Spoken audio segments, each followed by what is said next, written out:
Hello friends, welcome back to our channel. দেখছো আমি আটাটা মেখে রেখে দিয়েছি। এই লেচিটা দিয়ে আমি এরকম রুটি বেলে নিচ্ছি।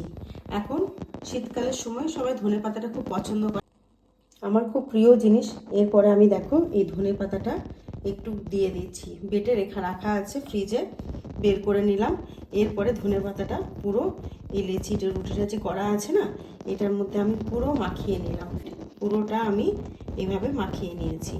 এরপরে এটাকে আমি এরকম রোলের মতন গুটিয়ে নিচ্ছি।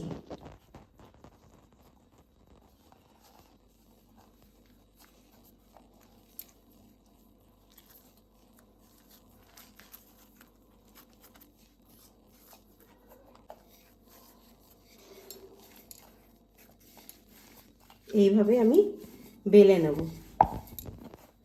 তাওয়া গরম হয়ে গেছে, এরপর আমি এটা দিয়ে দিলাম।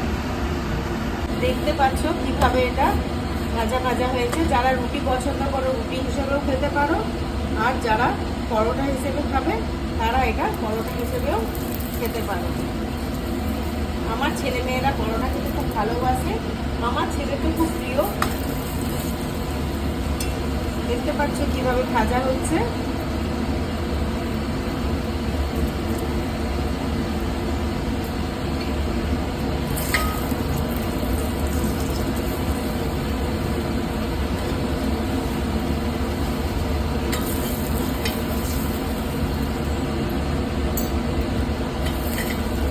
ধনিয়া পরোটা রেডি টু সার্ভ।